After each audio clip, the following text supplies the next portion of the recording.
بسم اللہ الرحمن الرحیم۔ السلام علیکم، آپ دیکھ رہے ہیں الف نیوز اور میں ہوں آپ کے ساتھ ماجد علی۔ شامل کرتے ہیں پاکستان اور دنیا بھر سے breaking news headlines.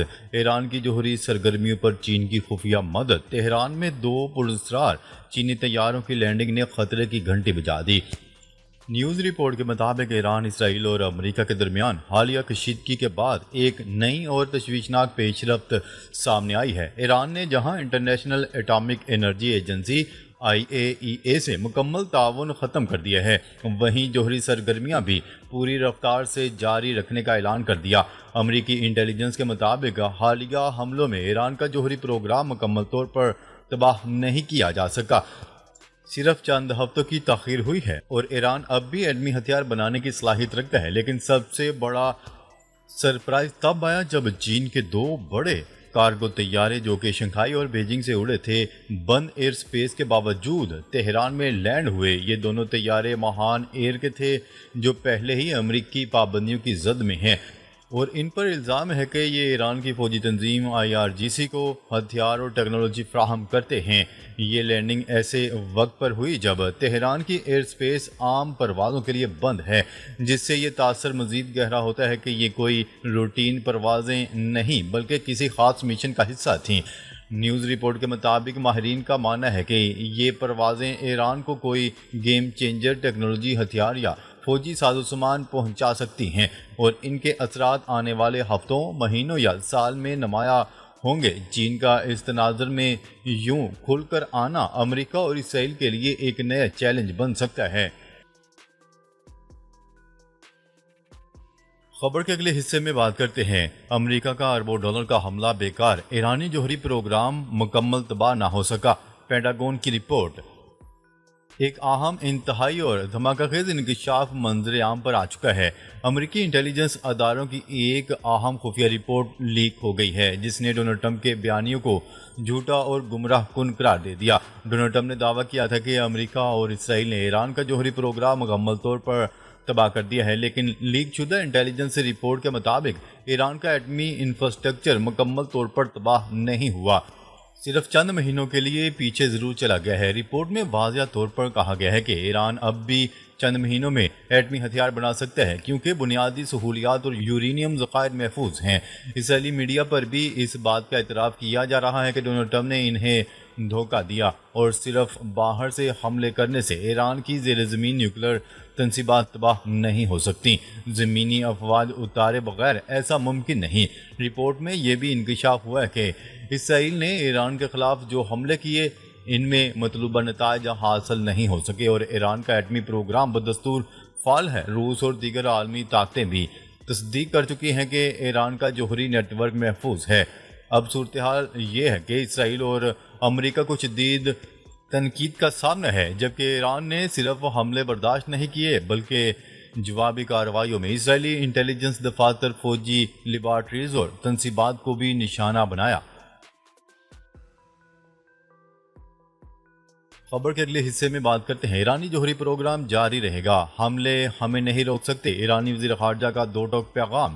Iran کے وزیر خارجہ عباس عراقچی نے کہا ہے کہ ایران اپنی جوہری ٹیکنالوجی کے حصول کے لیے زبردست محنت اور قربانیاں دے چکا ہے اور اب پیچھے ہٹنے کا سوال ہی پیدا نہیں ہوتا۔ انہوں نے کہا ہے کہ ہمارے سائنسدانوں نے اپنی جانوں کا نذرانہ دے کر جوہری میدان میں خود کفالت حاصل کی، جس پر ہم فخر کرتے ہیں۔ اسرائیلی حملوں کے بعد ایرانی قوم اور قیادت کا عزم مزید مضبوط ہوا ہے۔ انہوں نے عالمی برادری کو خبردار کیا ہے کہ ایران اپنی دفاعی اور سائنسی ترقی پر کسی دباؤ کو برداشت نہیں کرے گا اور جوہری پروگرام پر کام ہر صورت جاری رہے گا۔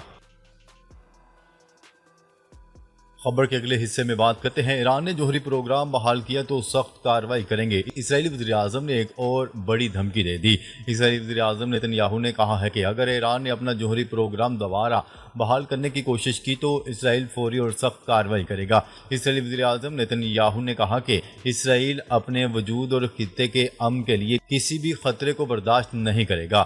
ان کا کہنا تھا کہ ایران کو کسی صورت جوہری طاقت نہیں بننے دیا جائے گا۔ ہم دشمنوں کو واضح پیغام دے چکے ہیں، اسرائیل ہر ممکن قدم اٹھانے کے لیے تیار ہے۔ اسرائیلی وزیر اعظم نیتن یاہو کا یہ بیان ایرانی وزیر خارجہ سید عباس اراغچی کے اس اعلان کے بعد سامنے آیا ہے کہ ایران اپنا جوہری پروگرام جاری رکھے گا خواہ کوئی بھی رکاوٹ ہو۔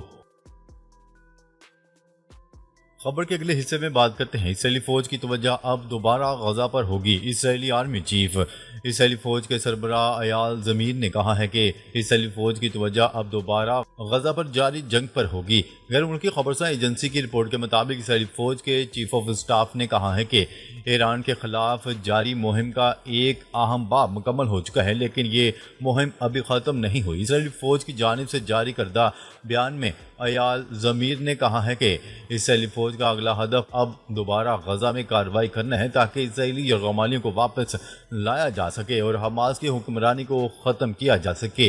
خیال رہے کہ ایران پر حملوں کے آغاز میں اسرائیلی فوج کی جانب سے جاری بیان میں کہا گیا تھا کہ افواج کی تمام تر توجہ اب غزہ سے ہٹ کر ایران کی جانب مرکوز ہو گئی ہے۔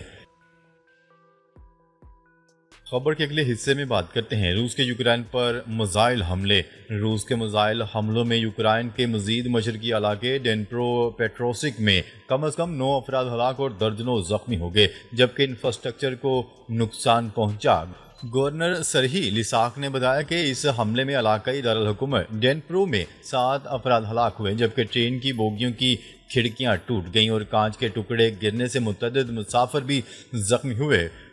ان کا مزید کہنا تھا کہ 10 بچوں سمیت تقریباً 70 افراد زخمی ہوئے، جبکہ یہ تعداد مزید بڑھنے کا خدشہ ہے۔ ریاستی ایمرجنسی سروس کے مطابق ڈنیپرو سے تقریباً 10 کلومیٹر دور واقع قصبے سامر میں بھی 2 افراد ہلاک ہوئے۔ یوکرائنی نائب وزیر خارجہ نے کیف کے مغربی اتحادیوں سے اس حملے کے جواب میں مؤثر رد عمل کا مطالبہ کیا۔ اس وقت نیٹو رہنما دی ہیگ میں ایک سربراہی اجلاس میں شریک ہیں، جہاں یوکرائنی صدر ولادیمیر زیلنسکی روس کے خلاف مزید فوجی مدد حاصل کرنے کی کوشش کر رہے ہیں۔ یوکرینی نائب وزیر خارجہ نے ایکس پر لکھا کہ اتحادیوں کی ساکھ کا مسئلہ ہے کہ وہ ماسکو پر دباؤ بڑھائیں۔ انہوں نے مزید بتایا کہ ڈنیپرو میں اسکول اور ایک ہسپتال بھی حملے میں متاثر ہوئے، جبکہ سامر میں نقصان کی تفصیلات فراہم نہیں کی گئیں۔ خبر کے اگلے حصے میں بات کرتے ہیں ایران کی فضائی حدود تاحال بند کھولنے کا کوئی فیصلہ نہیں ہوا۔ ایرانی حکام نے واضح کر دیا ہے کہ ملک کی فضائی حدود تاحال بند ہیں اور انہیں دوبارہ کھولنے کے حوالے سے ابھی کوئی حتمی فیصلہ نہیں کیا گیا۔